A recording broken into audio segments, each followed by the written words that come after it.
Last year ہمارے ساتھ رمضان میں تھے، آج نہیں ہے۔ ہمیں پتہ نہیں کہ ہم میں سے کون آگے ہوگا نہیں ہوگا۔ لیلۃ القدر اور آخری عشرے کی عبادات کے متعلق آپ نے مولانا کی گفتگو سنی۔ نبی اکرم صلی اللہ تعالیٰ علیہ وآلہ وسلم نے جب لیلۃ القدر کی فضیلت کو بیان کیا نا، تو حضور علیہ نبینا علیہ الصلوۃ والسلام نے فرمایا کہ میں نے چاہا کہ میں اپنی امت کو بتاؤں کہ لیلۃ القدر کب ہے۔ کیا فرمایا کہ میں نے چاہا کہ میں باہر آ کر اپنی امت کو بتاؤں کہ لیلۃ القدر رمضان کی کس تاریخ کو ہے۔ حضور فرماتے ہیں میرے رب نے مجھے لیلۃ القدر بتائی، میں تمہیں بتانے کے لیے باہر آیا۔ میں جب گھر سے باہر نکلا تو میں نے ایک ہیپن دیکھا۔ میں نے یہ دیکھا کہ دو مسلمان آپس میں لڑائی کر رہے تھے۔ کیا کر رہے تھے؟ آپس میں لڑ رہے تھے، جھگڑا کر رہے تھے اور گالم گلوچ کر رہے تھے۔ اور آپس میں جب وہ گالم گلوچ کر رہے تھے تو نبی اکرم صلی اللہ تعالیٰ علیہ وآلہ وسلم نے فرمایا کہ اللہ تعالیٰ کو ان کا آپس میں لڑنا، آپس میں گالم گلوچ کرنا، آپس میں زمین کے اوپر فتنہ اور فساد برپا کرنا، یہ اللہ کو پسند نہ آیا۔ اللہ تعالیٰ نے لیلۃ القدر کے تعین کو، اس کی ڈیٹ کو اٹھا دیا۔ یہ میں بڑے اس حدیث کو آپ سنیے گا، پھر میں آپ کی طرف توجہ لاؤں گا۔ ہمارے یہاں آئے روز مسجدوں میں جھگڑے، گھروں میں جھگڑے، کمیونٹی میں جھگڑے، آئے روز شور شرابے، اور پھر ہم کہتے ہیں کہ ہمارے گھروں میں برکت نہیں آ رہی ہے، ہمارے یہاں پریشانیاں ہیں۔ تو اب آپ اندازہ لگائیں کہ وہ لیلۃ القدر جس کے بارے میں نبی اکرم صلی اللہ تعالیٰ قرآن میں فرماتا ہے کہ لیلۃ القدر خیر من الف شہر، کہ لیلۃ القدر 1000 مہینوں کی عبادت سے وہ لمحہ جس کو نصیب ہو جائے تو بہتر ہے۔ اب حضور نے فرمایا کہ میں بتانے آیا تھا کہ فلاں رات لیلۃ القدر ہے، اور یہ اس رات کو تم اگر عبادت کرو گے، جاگو گے، تلاوت کرو گے تو تمہیں 1000 مہینوں کی عبادت کا ثواب ملے گا۔ لیکن سرکار فرماتے ہیں کہ جیسے میں باہر نکلا تو آگے دو مسلمان آپس میں لڑ رہے تھے۔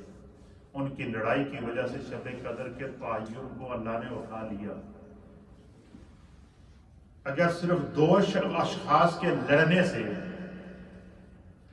لیلۃ القدر جیسی عظیم رات کے تعین کو خدا نے اٹھا لیا، تو جو پوری دنیا میں فساد پھیلاتے ہیں، گھروں کے اندر جو ہائے روز جھگڑے ہوتے ہیں، باہر لوگ ایک دوسرے کو گالم گلوچ کرتے ہیں، تو پتہ چلا کہ زمین میں فساد پھیلانا، لڑائی کرنا، جھگڑے کرنا، گالم گلوچ کرنا، اس کا اتنا برا امپیکٹ پڑتا ہے اس زمین کے اوپر کہ خدا کی رحمت کا نزول رک جاتا ہے۔ اب مجھے بتائیں، دو آدمیوں کے جھگڑے کی وجہ سے پوری امت کی لیلۃ القدر کے تعین کو اگر روکا گیا ہے، تو پھر ہم کہتے ہیں ہمارے گھروں میں برکت نہیں ہے، ہمارے گھروں میں جو ہے وہ ہمارے علاقے میں برکت نہیں ہے جی، ہم جو ہے وہ مشکلات اور مسائل کا شکار ہیں۔ اس کے لیے یہ ہمیں پیغام دیا جا رہا ہے کہ ہمیں اپنے گریبان میں جھانکنا ہے اور سوچنا ہے۔ نمبر 1 بات، پھر بھی نبی پاک صلی اللہ تعالیٰ علیہ وسلم نے لیلۃ القدر کے تعین کو بیان کر دی۔ بڑی خاص بات میں ابھی کرنے والا ہوں۔ 3 چیزیں ایسی ہیں جن کا اجر اللہ اور اس کے رسول نے بتا دیا، لیکن تعین نہیں بتایا۔ اس میں خدا کی حکمت ہے۔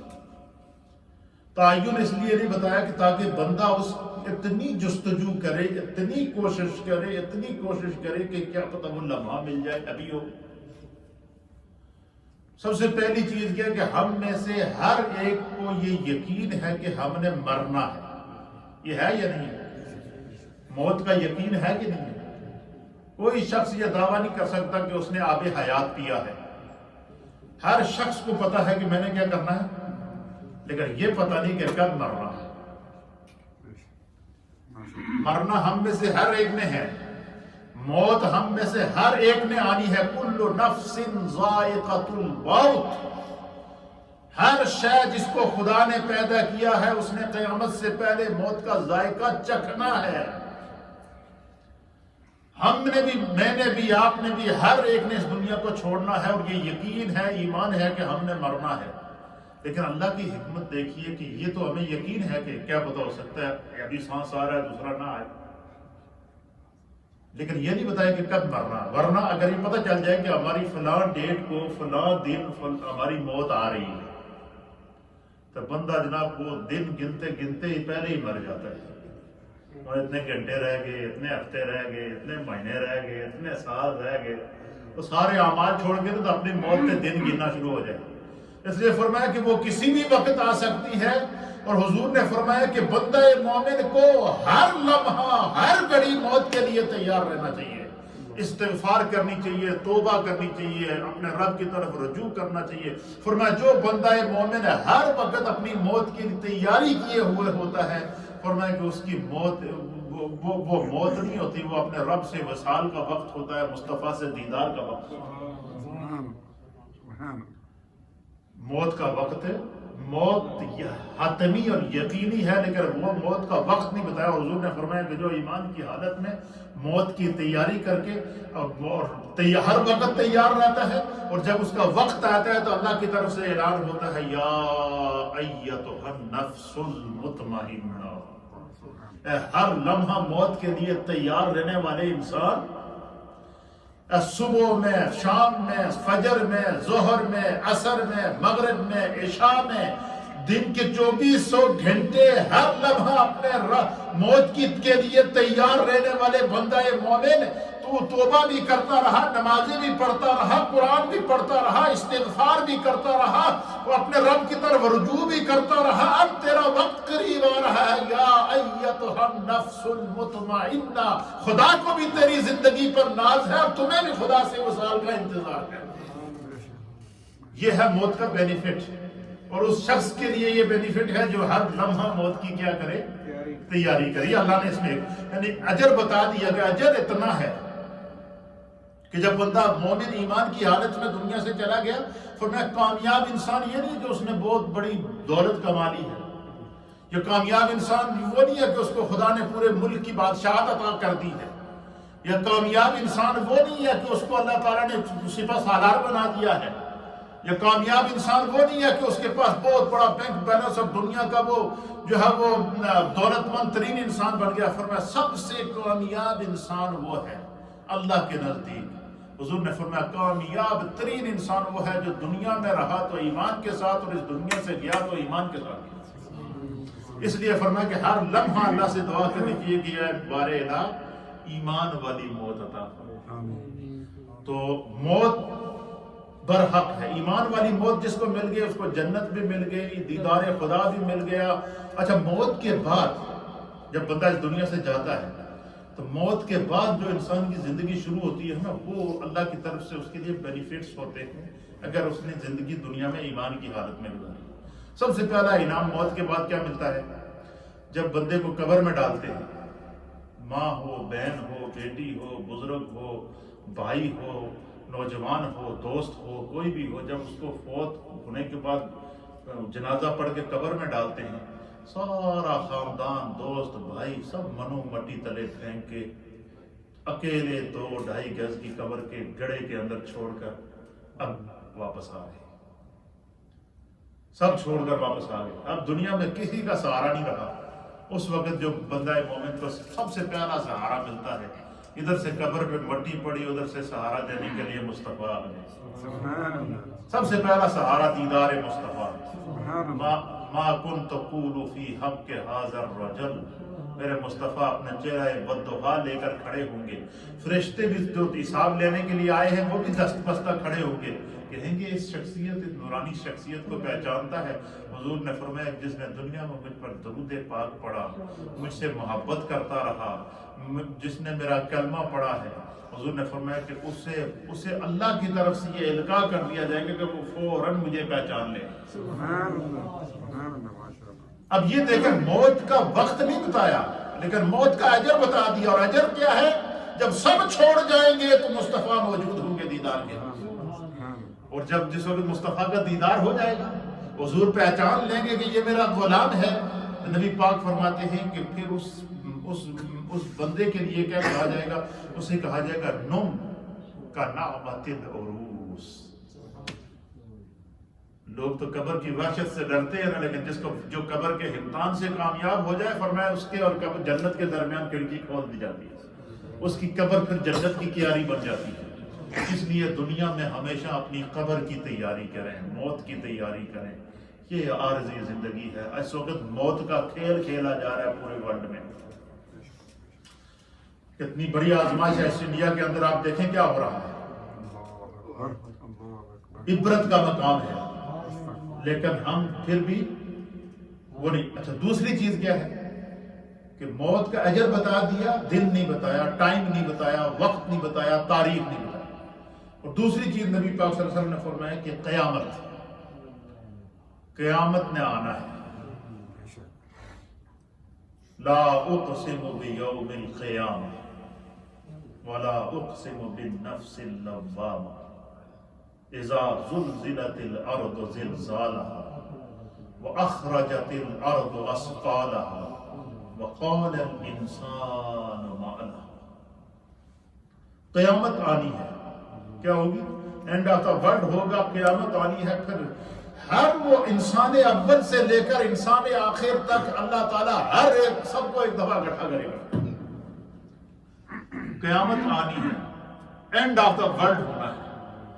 ابھی ہمیں اپنی زندگی کی فکر ہے کہ ہماری زندگی کب اینڈ ہونی ہے کوئی پتہ نہیں، لیکن ہماری زندگی کے بعد ایک اینڈ آف دا ورلڈ ہے کہ ہر چیز پر موت آ جانی ہے.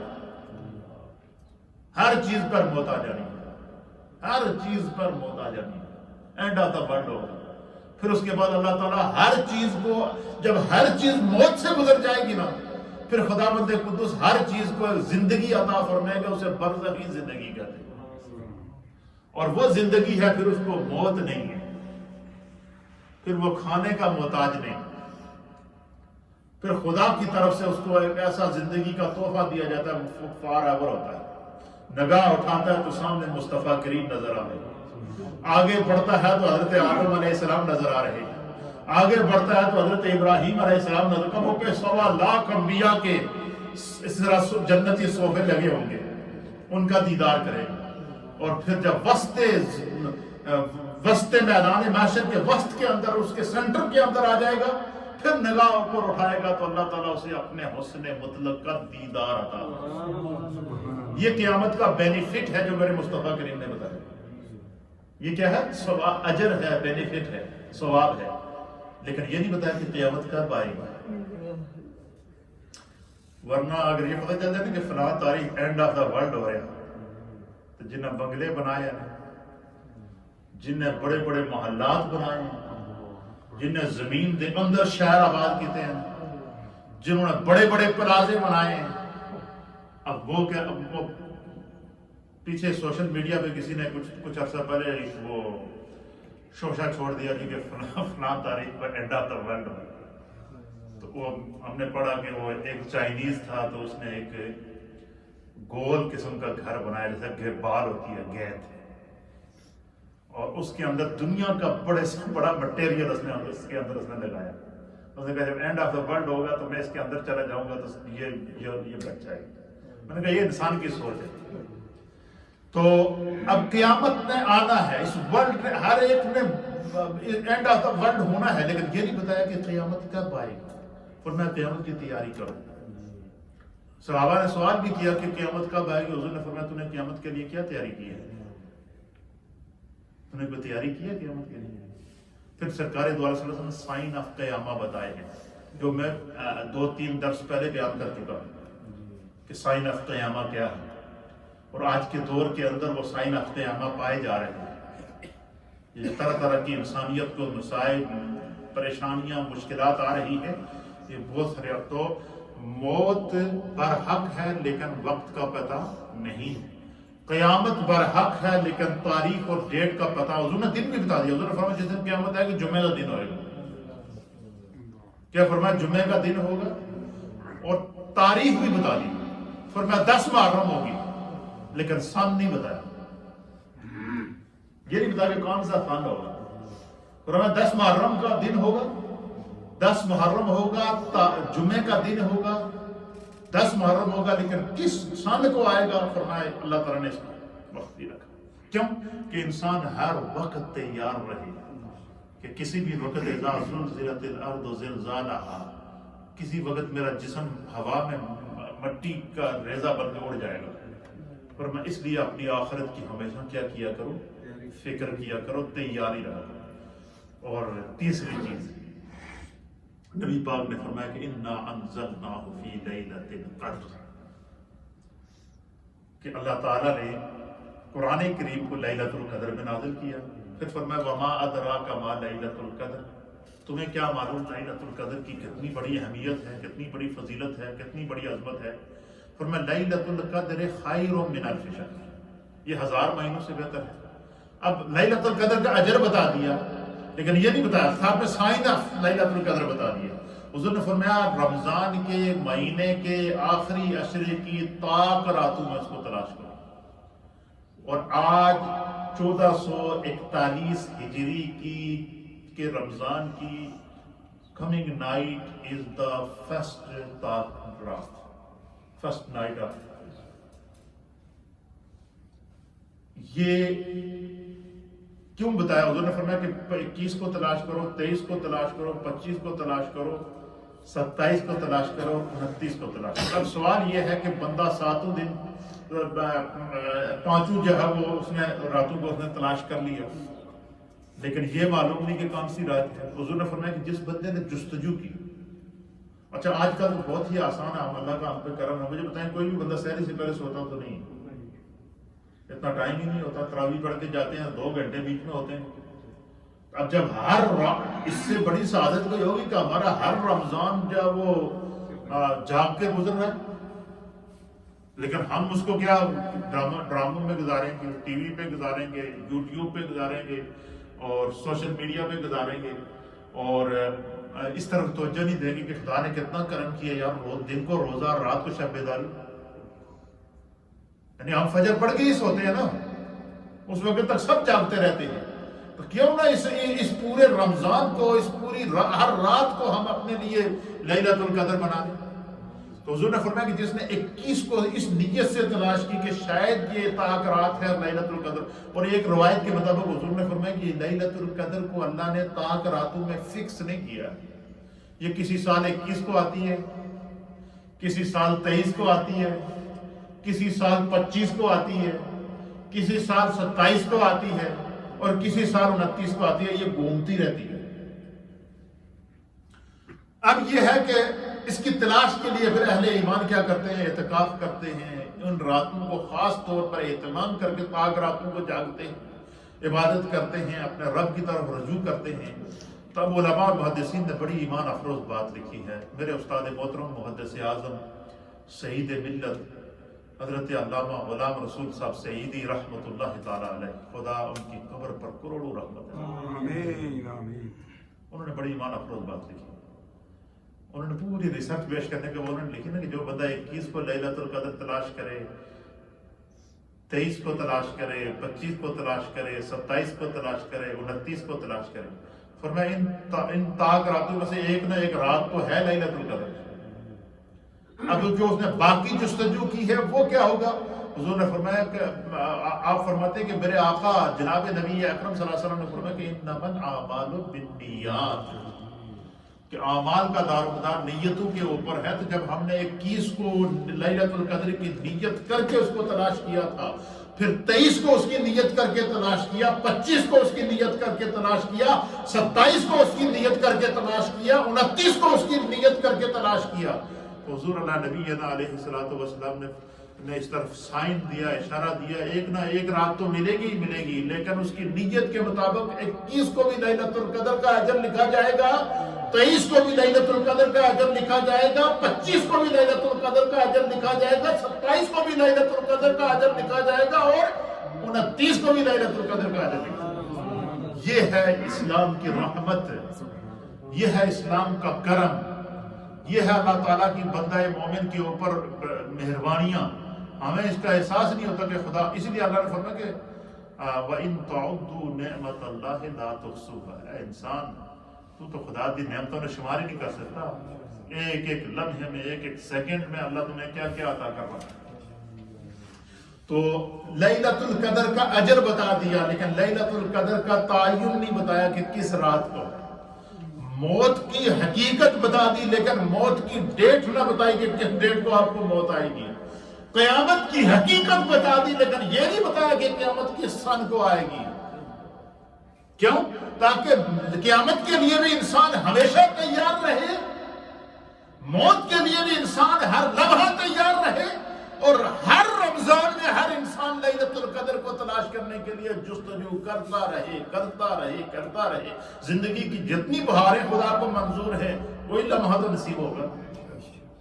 تو یہ بڑے مبارک دن ہیں، اور بالخصوص ان دنوں کے اندر جب دنیا جکڑی ہوئی ہے، تو اس میں خاص میں آپ کو گر بتا دیتا ہوں، جو ہماری مائیں بہنیں سن رہی ہیں، بزرگ سن رہے ہیں، سوشل میڈیا کے ذریعے پوری دنیا میں اس وقت جو لوگ سن رہے ہیں، کہ ہر تاک رات کو آپ نیت کریں کہ یہ رات لیلۃ القدر ہے، میں اس کو تلاش کرتا ہوں، اور ہر تاک رات کو مغرب کہ نماز کے فوراً بعد نیت کر لیا کرے کہ اللہ اگر یہ لیلۃ القدر ہے تو میں آج کی رات کو لیلۃ القدر کی تلاش میں آج کی رات کو جاگ کر گزاروں گا۔ مجھے بتائیں کہ جب اس نیت سے ہم جو ہے وہ یہ 5 راتیں ہم گزار لیں گے، تو میں سمجھتا ہوں کہ کوئی بھی بندہ امت مصطفیٰ میں سے ایسا نہیں ہے جو لیلۃ القدر سے محروم ہو، سوائے اس کے کہ کوئی غافل ہو، پرواہ نہ ہو اس کو، یا خیر سے محروم ہو۔ اچھا یہ بھی بات یاد رکھیے گا، یہ ایک اصول ہے حدیث پاک کے اندر آتا ہے، نبی پاک صلی اللہ علیہ وسلم نے فرمایا کہ جو بندہ جو محلے کے اندر عام مسجد ہوتی ہے جس میں جمعہ نہیں ہوتا، حضور نے فرمایا کہ جو بندہ عام مسجد کے اندر آ کر جماعت سے نماز پڑھے گا، یا گھر میں جماعت سے نماز پڑھے گا، اللہ تعالیٰ اس کو ایک نماز کے بدلے 27 نمازوں کا ثواب، عام مسجد جس میں جمعہ نہیں ہوتا۔ دوسرا نبی پاک نے فرمایا کہ جو بندہ جامع مسجد، جس مسجد کے اندر جمعہ ہوتا ہے، اس جامع مسجد کے اندر جو بندہ آ کر جماعت سے نماز ادا کرے، ایک نماز کے بدلے اللہ اس کو 500 نمازوں کا ثواب۔ کیوں؟ اب وہ اس جگہ سجدہ ریزی کر رہا ہے جہاں پر مسلمان اجتماعی طور پر جمعے کو جمع ہو کر اللہ کی بارگاہ میں سجدہ کرتے ہیں، اب صرف نسبت کی وجہ سے اجر بڑھ گیا۔ پھر فرمایا کہ وہی بندہ اگر اللہ نے اس کو توفیق دے دی، گھومتا پھرتا وہ مسجد اقصیٰ پہنچ گیا، اور مسجد اقصیٰ میں اسے نماز پڑھنے کی سعادت مل گئی، تو فرمایا نماز وہی ہے، اللہ تعالیٰ اس کو مسجد اقصیٰ میں پہنچنے کی برکت سے اللہ تعالیٰ اسے ایک نماز کے بدلے 25,000 نمازوں کا ثواب۔ کیوں؟ اس کی وجہ کیا ہے کہ وہ اپنی پیشانی کو اس جگہ لے آیا ہے، اپنی عبادت کے لیے اس جگہ پہنچ گیا جہاں اللہ کے ہر نبی نے سجدہ کیا۔ اتنا متبرک مقام ہے کہ اللہ کے ہر نبی نے اس میں کیا کیا ہے؟ سجدہ کیا ہے۔ وہ مسجد انبیاء ہے، اور مسجد انبیاء میں پہنچ کے بڑی نسبت کے اندر اس نے اپنے آپ کو داخل کر دیا، تو فرمایا کہ اس کو 25,000 نمازوں کا ثواب ملا۔ اور وہی بندہ سفر کرتا کرتا مدینہ طیبہ پہنچ گیا، وہ مسجد جو میرے مصطفیٰ نے اپنے ہاتھوں سے بنائی ہے، وہ مسجد جو محبت وحی ہے، وہ مسجد جس میں اللہ نے دین اور اسلام کو مکمل کیا ہے۔ فرمایا، حضور نے فرمایا کہ جو بندہ میری مسجد میں آ کر نماز پڑھے گا، ایک روایت کے مطابق حضور نے فرمایا کہ اسے 50,000 نمازوں کا ثواب ملے گا، اور ایک روایت کے مطابق سرکار نے فرمایا کہ اسے 1,00,000 نمازوں کا ثواب۔ اسی طرح فرمایا کہ حرم میں نماز پڑھے گا، خانہ کعبہ کے اندر اللہ اسے 1,00,000 نمازوں کا ثواب عطا فرمایا۔ اچھا یہ تو اجر ہوا، جو بات میں آپ کو سمجھانا چاہتا ہوں، اصول یہ ہے کہ جتنی جگہ متبرک ہوگی اس میں اگر بندہ پتہ ہے کہ یہ اتنی بڑی متبرک جگہ ہے، اس کے اندر وہ بندہ اگر گناہ کرے گا تو اس کو گناہ بھی اتنا ہی بڑا ملے گا۔ مسجد کے اندر بندہ اعلانیہ گناہ کرتا ہے، اس کی پکڑ زیادہ ہے۔ اسی طریقے سے حرم کے اندر اگر ایک نیکی 1,00,000 نیکی کے برابر ہے تو وہاں ایک گناہ بھی 1,00,000 گناہ کے برابر ہوگا۔ اس لیے فرمایا کہ یہ جو متبرک شبیں ہوتی ہیں، متبرک دن ہوتے ہیں، اب رمضان کے مہینے میں بتا دیا کہ بھائی رمضان سال میں تو 12 مہینے ہیں، لیکن 12 مہینوں میں سے رمضان کا وہ واحد مہینہ ہے کہ جس کو اللہ نے قرآن میں اس مہینے کا ذکر کیا، شہر رمضان الذی انزل فیہ القرآن۔ پھر فرمایا انا انزلناہ فی لیلۃ القدر، کہ ہم نے اس قرآن کو لیلۃ القدر میں نازل کیا۔ اللہ نے رمضان کو رمضان کہہ کر کے رمضان کے اس 12 مہینوں میں سے رمضان کے مہینے کا وحی کے ذریعے نام لے کر پکارا ہے۔ اور جب چونکہ اللہ نے رمضان کا کو اعزاز عطا فرمایا، پھر میرے مصطفیٰ نے رمضان کو اعزاز عطا فرمایا، پھر نبی پاک کی امت کے لیے رمضان کو خاص کر لیا گیا، اب اللہ کے حبیب علیہ السلام نے فرمایا کہ پھر میں تمہیں اس کا اجر بھی بتا دیتا ہوں۔ فرمایا کہ جو رمضان میں نفل ادا کرے گا خدا اسے فرض کے برابر ثواب عطا، جو ایک فرض ادا کرے گا اللہ اسے 70 فرائض کے برابر ثواب عطا۔ اس میں یزاد فیہ رزق المؤمن، اس میں اللہ مومن کے رزق کو بڑھا دیتا ہے۔ شہر المواسات ہے، یہ غم خواری کا مہینہ ہے، دوسروں کے دکھوں اور تکالیف کو سمجھنے کا مہینہ ہے۔ تو یہ اللہ تعالیٰ کی طرف سے ہم پر کرم ہے، جو زندگی کے لمحات مل گئے ہیں، آج سے آخری عشرہ شروع ہو رہا ہے۔ یہ نہیں کہ جو لوگ اعتکاف بیٹھے ہوئے ہیں تو وہ سعادتیں لوٹ رہے ہیں، نہیں، ہم میں سے ہر ایک انسان جو اعتکاف بیٹھا ہے یا نہیں بیٹھا، آپ یہ نیت کر لیں کہ ہم نے یہ 5 راتیں جو طاق راتیں ہیں جا کے گزارنی ہے۔ اچھا کیا عشاء تک تو یہی ہوتے ہیں نا، تراویح تک ہے، 12 بجے تو ہم تراویح سے فارغ ہوتے ہیں، 12 بجے کے بعد جناب علی اس کے بعد 1:30 بجے تک ہماری سحری مکمل ہو جاتی ہے، اس کے بعد جناب علی 1-2 گھنٹے ٹوٹل ہوتے ہیں۔ یہ 2 گھنٹے صرف اگر ہم اللہ کی ان راتوں میں اگر جاگ کر گزاریں، عبادت میں گزاریں، قضا نمازوں میں گزاریں، استغفار میں گزاریں، توبہ میں گزاریں، تلاوت قرآن میں گزاریں، تو ہر ایک بندہ مومن کو چاہے وہ گھر میں ہو یا مسجد میں ہو اسے لیلۃ القدر ملے گی۔ لیکن اس کے لیے کیا ہے، تھوڑا سا مائنڈ بنانا پڑے گا، اپنے آپ کو تیار کرنا پڑے گا، اس کے لیے اپنی سوچ کو، اپنی تھنکنگ کو اس طرف لانا پڑے گا۔ تو یہ ہے کوشش، اس لیے فرمایا گیا کہ من جد وجد، جس نے کوشش کی اس نے پا لی۔ جو کوشش ہی نہ بندہ کرے تو ہماری طرف مثال مشہور ہے نا، کہ بندہ کوئی چاہتا ہے کوئی میں نے کھول کے پلا دے، تو کھول کے علم پلایا نہیں جاتا، علم بس محنت کرنی پڑتی ہے، پھر جا کے اللہ تعالیٰ اس میں برکتیں پیدا کرتے ہیں۔ اور جو لوگ محنت کرتے ہیں پھر کیا ہوتا ہے، فرمایا دنیا کی، حضور نے فرمایا کہ علم ایک دولت ہے، علم ایک نور ہے، اور اصول یہ ہے کہ دنیا کی دولت کو جتنا خرچ کرو اس میں کمی آتی ہے، لیکن خدا کی طرف سے علم کا ایک ایسا نور ہے کہ اس دولت کو جتنا خرچ کرو گے اللہ اس میں اضافہ کرتا ہے، یہ اتنا اس میں اضافہ ہوتا ہے۔ اچھا علم کیا ہے، آپ تلاش کریں کہ آج 21ویں شب ہے، آج میں نے لیلۃ القدر تلاش کرنی ہے، آگے 23ویں شب آئے گی میں تلاش کروں گا، 25ویں آئے گی میں تلاش کروں گا، 27ویں آئے گی میں، اسی طریقے سے مائیں بہنیں گھروں کے اندر یہ نیت کر لیں، یہ راتیں ہم نے جاگ کر گزارنی ہیں، انشاءاللہ اللہ تعالیٰ کرم فرمائے گا، فضل فرمائے گا۔ تو یہ چند باتیں میں نے اس لیے کر دی تاکہ یہ عشرہ شروع ہونے سے پہلے ہماری ذہن سازی ہو جائے، ہمارا مائنڈ سیٹ ہو جائے، ہم نیکی کی طرف آ جائیں۔ اور کل جہاں ہم نے بات ختم کی تھی وہ حدیث پھر میں آپ کو کل ہی سناؤں گا، کیا خیال ہے؟ 3 حدیثیں ہیں وہ میں نے پوری کرنی ہے، اس کے اندر اصلاح ہے انسانیت کی۔ تو آج ہم نے کیا سیکھا کہ یہ لیلۃ القدر کو تلاش ہم میں سے ہر ایک کر سکتا ہے، ہر مومن، اور بڑا اس کو اللہ نے ایزی بنا دیا، ہمارے لیے بہت ہی ایزی بنایا ہے۔ اللہ تعالیٰ اپنی بارگاہ میں قبول فرمائے۔ تھوڑا سا ذکر، اور انشاءاللہ ابھی چونکہ افطاری کا ٹائم پڑ گیا ہے تو اس لیے ہمارا یہ آدھے گھنٹے کا